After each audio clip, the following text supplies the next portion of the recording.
Assalamualaikum warahmatullahi wabarakatuh. Perkenalkan, kami peserta Latsar CPNS 2022 dari kelompok 3.2 Angkatan 48 yang beranggotakan Dika Haji Prasetyo, Dodik Fadlilah, Fitria Dita Meherunisa, Jamalius Bakri, dan Puja Transbara. Pada kesempatan ini, kami akan membahas materi analisis isu kontemporer. Tahap pertama yaitu identifikasi isu. Dari diskusi kelompok yang telah dilakukan, kami menemukan 3 isu di Indonesia, yaitu 1. Kasus korupsi di Indonesia, 2. Meningkatnya angka pengguna narkoba selama pandemi COVID-19, 3. Kebocoran data masyarakat Indonesia pada aplikasi e-hack buatan Kementerian Kesehatan.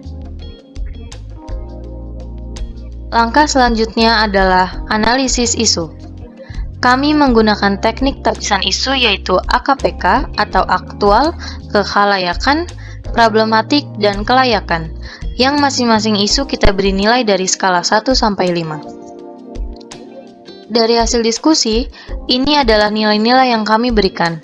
Kasus korupsi di Indonesia mendapat nilai jumlah terbanyak, yang menjadikannya sebagai prioritas 1 atau isu yang akan kami bahas.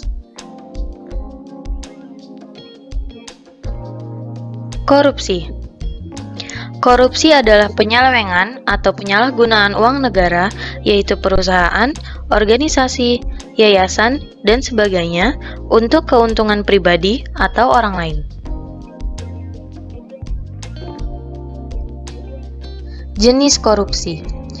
Mengacu pada Undang-Undang Nomor 20 Tahun 2001, ada 30 delik tindak pidana korupsi yang dikategorikan menjadi 7 jenis.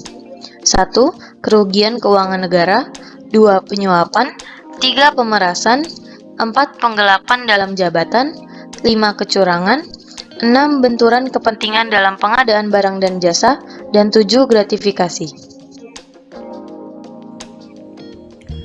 Penyebab terjadinya tindakan korupsi yang pertama adalah sifat tamak dari manusia, yang kedua gaya hidup yang konsumtif, ketiga moral yang lemah menghadapi godaan, keempat kurangnya kualitas SDM pelayanan publik dalam artian di situ pejabat pemerintah, ASN, dan lain-lain. Yang kelima penyalahgunaan wewenang oleh pejabat, yang keenam faktor ekonomi, yang ketujuh lemahnya sistem kontrol dan pengawasan oleh atasan, yang kedelapan faktor kultur budaya organisasi.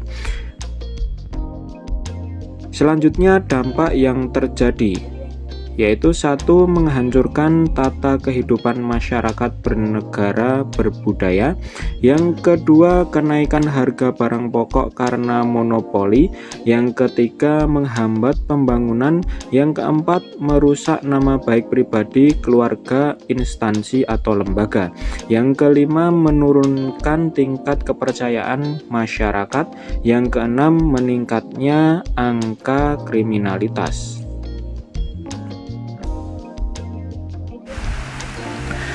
Analisis SWOT terhadap isu tindakan korupsi. Analisis yang pertama yaitu S atau strength. Poin analisis strength yang pertama yaitu Undang-Undang Nomor 20 Tahun 2001 tentang Pemberantasan Tipikor. Poin yang kedua, adanya tuntutan ASN atau pejabat publik dalam melayani masyarakat dengan baik dan optimal. Dan poin yang ketiga, adanya Satgas khusus yang dibentuk pemerintah untuk memberantas korupsi. Dan analisis yang kedua yaitu W atau weakness. Poin analisis weakness yang pertama yaitu masih kurangnya rasa integritas pada diri ASN atau pejabat publik. Poin yang kedua yaitu kurangnya sarana dan prasarana dan atau pengawasan dalam menghentikan korupsi sehingga dapat dengan mudah dimanfaatkan oleh oknum. Dan poin yang ketiga yaitu kurangnya koordinasi antara aparat hukum dengan Satgas anti korupsi. Analisis SWOT yang ketiga yaitu opportunities atau peluang. Poin pertama, masyarakat dapat mengawasi dan melaporkan kepada aparat penegak hukum jika melihat kemungkinan tindakan korupsi. Poin yang kedua, adanya dukungan masyarakat dalam pemberantasan tindakan korupsi. Analisis SWOT yang terakhir yaitu threats atau ancaman. poin pertama, yaitu belum optimalnya pengawasan yang baik dari dalam instansi maupun dari luar instansi seperti aparat hukum.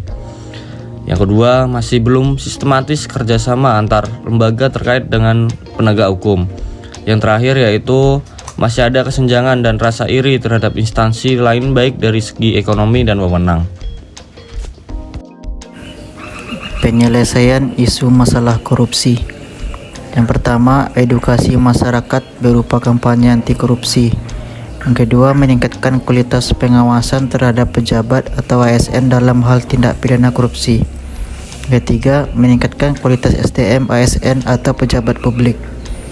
Yang keempat, meningkatkan sistematis kerjasama antar instansi terkait demi terciptanya tujuan pemberantasan korupsi. Yang kelima, membuat aturan yang dapat membuat efek jera terhadap pelaku tindak pidana korupsi. Mari kita bersama-sama Melawan korupsi Lawan korupsi. Lawan korupsi. untuk menjadikan negara Indonesia Bebas Korupsi.